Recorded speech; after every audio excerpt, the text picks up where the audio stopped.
depois de uma primeira abordagem da realidade nacional e daquilo que enfim, da experiência norueguesa, tanto na área da tecnologia, da investigação, mas também de alguns condicionalismos e do próprio processo de licenciamento.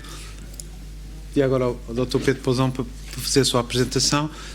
Eu aproveitava para relembrar as pessoas que estão de pé, que há aqui alguns lugares à frente, se quiserem aproveitar para sentar aqui mais perto de nós.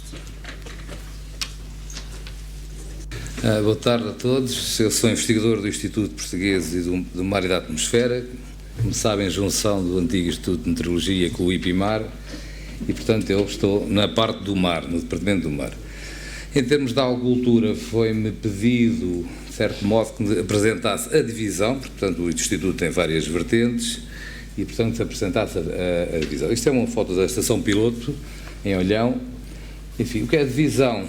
Estuda desde a produção até à parte da transformação, e hoje faz todo o sentido, quando se fala em produtos da agricultura, não pensar só em termos de espécies, mas pensar também no seu aproveitamento, e portanto foi um pouco nesta ideia que se juntou, digamos, as divisões. Nós temos duas estações experimentais, uma em Tavira, onde trabalhamos com bivalves, ostra e amêijoas, não só a amêijoa tábuas de coçados, mas outras amêijoas, e onde fazemos uma série de trabalhos que vai desde a reprodução, questões de optimização da zootecnia, assim, dos modelos de produção, questões relacionadas com a nutrição, pois quando se faz um animal em cativeiro tem que se alimentar, e quanto melhor alimentado for, mais saudável, melhor cresce, até questões relacionadas com a genética e a patologia. E a genética aqui tem algum relevo, no sentido de tentar preservar, por exemplo, a ostra portuguesa, que, como enfim, provavelmente saberão, quase que desapareceu. E, portanto, há aqui algum interesse também em tentar preservar a espécie. É evidente que depois temos que dar resposta ao setor e, portanto, a experiência que se ganha das estações pilotos serve para dar pareceres, para dar aconselhamento, para dar formação. Recebemos muitos estudantes a vários níveis, desde desempregados do Instituto de Emprego até pós-doutoramentos, e, portanto, temos as estruturas. A estação piloto em Olhão dedica-se a peixes, basicamente, a várias espécies. Já trabalhámos com cerca de 14 espécies de peixes, nem todas no âmbito da agricultura. Trabalhámos com a sardinha no âmbito do comportamento, por exemplo, mas em termos de agricultura testámos variadas espécies para ver o que cresce, para termos, digamos, uma base de dados sobre o que cresce. E, portanto, a primeira coisa a fazer é ter reprodutores, que esses reprodutores ponham ovos, que desses ovos saiam larvas, porque esses animais marinhos têm todos uma fase de larvar, ou seja, não são iguais ao juvenil nem ao adulto, e portanto implica tratamentos diferentes, exigências diferentes, implica a utilização de alimento vivo, enfim, implica os requisitos. A seguir fizemos, a estação tem 17 tanques de terra, onde fazemos ensaios experimentais, portanto, variados, desde questões de crescimento, a questões de patologia, a questões de impactos ambientais, a questões de, por exemplo, cultivos multidróficos, peixes com ostras, por exemplo, e eventualmente com macroalgas, onde testamos equipamentos em colaboração com o Sintef da Noruega. Como sabem, nós, na investigação, trabalhamos com projetos.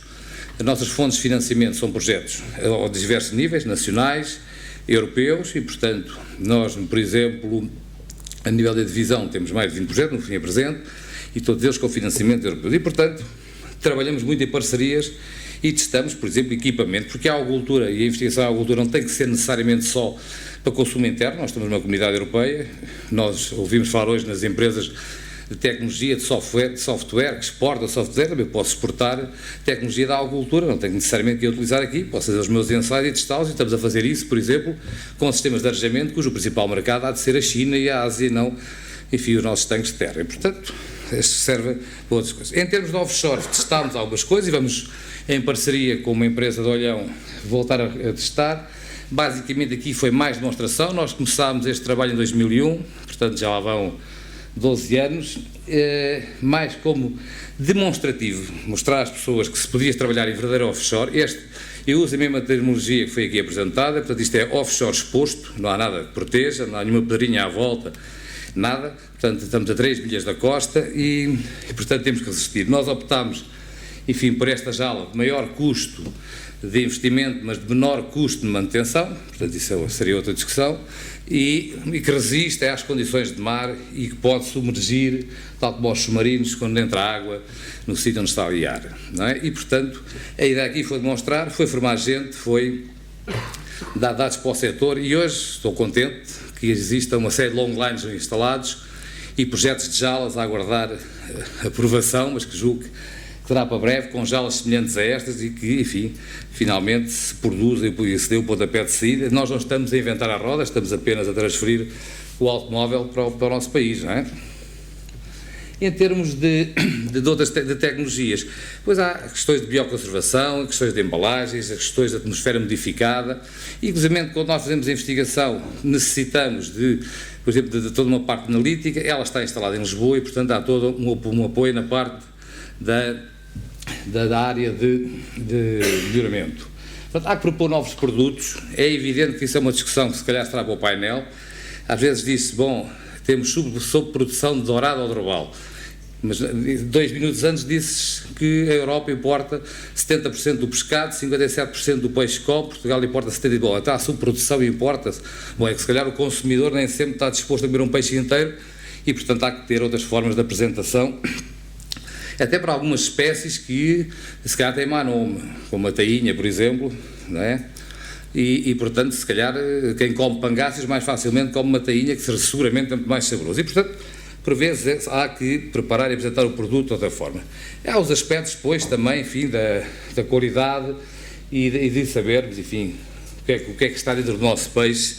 E isto é importante. Há exemplos engraçados no mar. Por exemplo, neste momento, na região autónoma da Madeira, é proibido pescar e consumir lírio, o charuteiro, mas diz, portanto, a ceriola, com pesos superiores aos 9 kg, porque acumulam toxinas. Portanto, há coisas hoje em dia que se sabem, portanto, nós temos que ir seguindo isso tudo, e estamos a falar de um peixe do mar, nós estamos a falar, enfim, de um peixe da algodura, ainda que a ceriola se faça em algodura. E, como exemplo, eu queria dar um exemplo apenas de um projeto para o mar, é o projeto maior que nós temos, são 2.200.000 euros de financiamento, de custo do projeto, em que fomos, só como exemplo, pegar na espécie, desde o reprodutor até ao consumidor, e, portanto, como reproduzir, como produzir juvenis, a alimentação e a nutrição. A alimentação é dar de comer, nutrição é aquilo que compõe a comida, portanto, ambas são questões que são importantes.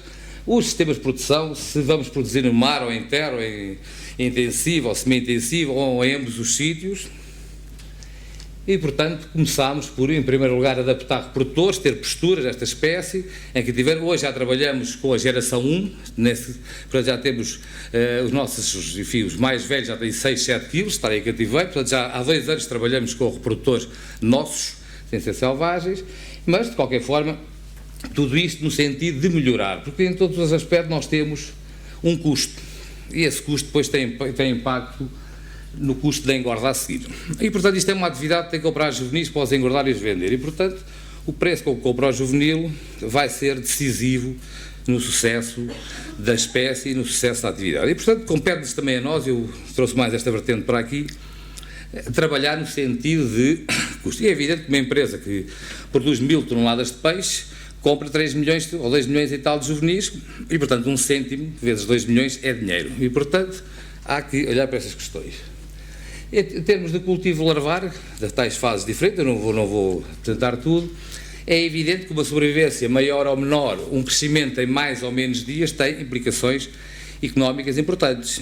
A qualidade do juvenil é extremamente importante. Nós termos X ou Y% de juvenis que crescem pior ou têm, apresentam alguma malformação, às vezes não são malformações importantes, mas em termos de consumidor são, porque não são iguais àquilo que ele tinha no seu imaginário.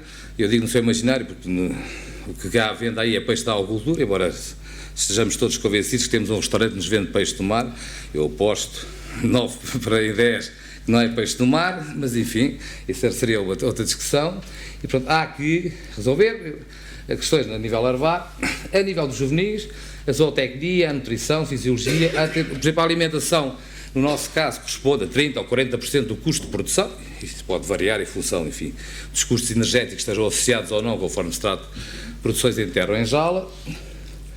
As questões, por exemplo, do tipo de alimento, quando estamos a falar de uma nova espécie, é evidente que nós começamos sempre a dar a comida da espécie anterior, começámos a fazer dourada dando comida para truta, começámos a fazer corvina dando comida para dourada, não é? Mas se queremos ter uma boa rentabilidade, um bom crescimento, enfim, um bom preço de produção, teremos que testar, e foi o que fizemos, por exemplo, diferentes níveis de proteína, eu não vou expor muito tempo nisto, por exemplo, diferentes níveis de proteína e diferentes níveis de gordura, portanto, a relação entre uma coisa e outra.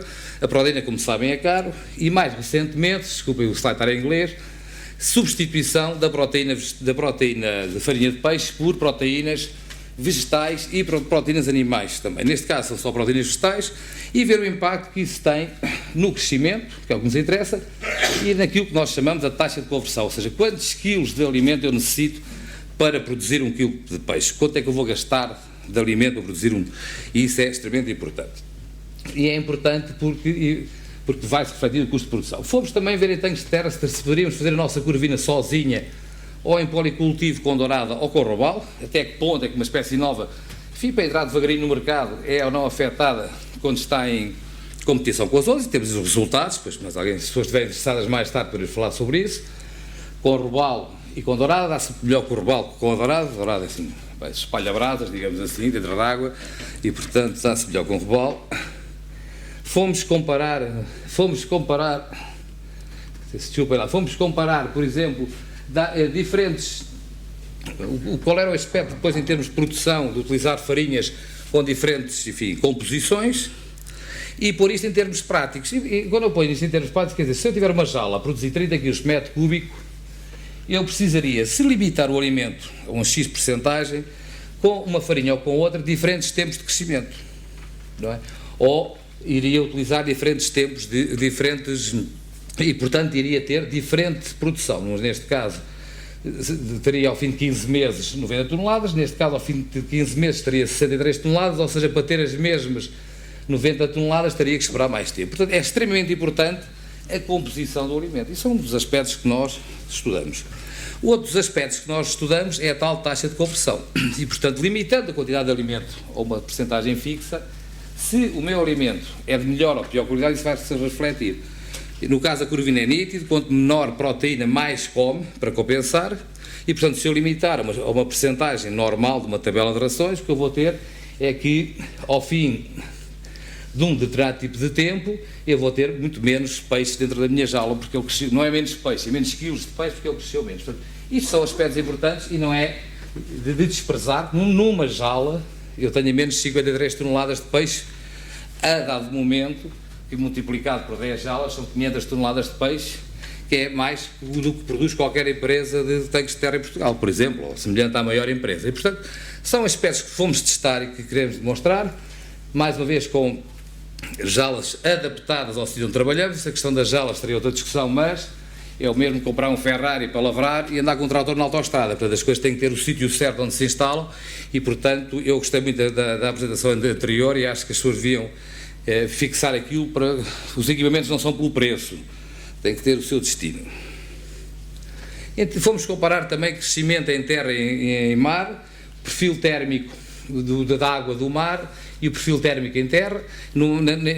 Em terra a água aquece mais no verão e arrefece mais no inverno e, portanto, vamos ter um perfil térmico semelhante. O que nos interessa é que, ao fim, a corvina vai crescer mais na costa algarvia do que cresce em tanques de terra. E, portanto, são números que são importantes porque, sim, são os números que vão dar este crescimento. Neste caso, tínhamos 800 gramas ao fim deste período em terra e 1,1 kg no mar para o mesmo período, o que está relacionado com o perfil térmico. Por fim, fomos ver o valor nutricional, como fazemos para várias espécies, qual é o valor nos tais ômega 3, ômega 6, que nós falamos, não é? Embora a gente coma pangáceos que do ômega 3 tem 0, mas pronto, é fácil de comer, pode-se sempre pôr um bocadinho de maionese por cima. E fomos ver, por exemplo, qual era a apreciação, enfim, das pessoas, até fizemos um painel depois, mas... Ou seja, isto da agricultura ninguém gosta, mas quando se põe um painel e um prato à frente e não se diz o que é, a gente depois aponta as respostas das pessoas e, portanto, isso é importante para saber se uma espécie interessa ou não, porque se no painel tivesse detestamos, a gente mudava de profissão, provavelmente, ou de espécie, não é? E, portanto, o painel depois, nunca come peixe da agricultura, gosta bastante, ou gosta moderadamente do peixe da agricultura. E, portanto, é interessante e quer dizer que o peixe pode andar. Ainda que nós temos outro painel com peixes maiores, no caso da corvina, concretamente, o peixe muda muito das 600 gramas para o 1,2 kg, portanto é muito melhor com 1 kg e tal, e portanto neste caso estava um painel para este tamanho de espécie, mas realmente muda bastante. Fomos ver também a textura, enfim, como é que é o filete, porque se o peixe for muito mole ou muito duro, a nossa boca também come. Eu, por exemplo, sou incapaz de comer dobrada. Portanto, enfim, o sabor das coisas é importante e, portanto, fomos ver também qual era o comportamento e depois o comportamento ao longo dos dias. Porque também o peixe não é pescado e comido. Tem que ter algum poder de conservação enquanto é transportado, enquanto está nas grandes superfícies à venda. E, portanto, fomos ver, e realmente é um peixe com algum interesse, e fomos ver para os tais 2 tamanhos de referência aqui no nosso trabalho, como é que se comportava. E, por fim, fomos ver produtos de valor acrescentado que se podem fazer. Enfim, acabar na salsicha, neste caso, porque é boa forma de dar peixe às criancinhas e, portanto, fomos ver como é que poderíamos, com este produto, produzir um produto de alto valor, enfim. Talvez as pessoas se lembrem do salmão, que também tinha os mesmos problemas, muita produção, e hoje em dia nós temos salmão em 50 maneiras diferentes, não é? Fumado, não fumado, assim, assado e cozido. E, portanto, são aspectos que também fomos ver, para aqui não quer dizer que tenha que ir fumar ou fazer sempre salsicha de corvina, mas fomos ver como é que se comportava. E, portanto, isto para dar uma ideia de qual foi a abrangência do estudo. Enfim, e até um roti de corvina, para terminar, até de um interesse. Em termos só de outputs, nós temos 13 projetos cofinanciados pela União Europeia, 6 projetos para o bar, 3 contratos de programa, ou seja, aliás, vamos ter mais contratos de programa, portanto, prestações de serviço com empresas. O ano passado publicámos cerca de 30 publicações indexadas, portanto, enfim, temos 2 estudantes, neste momento temos 3 estudantes de pós-doc, 12 doutorandos, mestrandos vão variando, temos bastante mais do que 8 já no momento, depende, enfim. Temos 2 estágios profissionais e temos à volta de cerca de 20 bolseiros, que também são pessoas que, de qualquer forma, em formação para todos os efeitos. E por aqui me fico. Obrigado.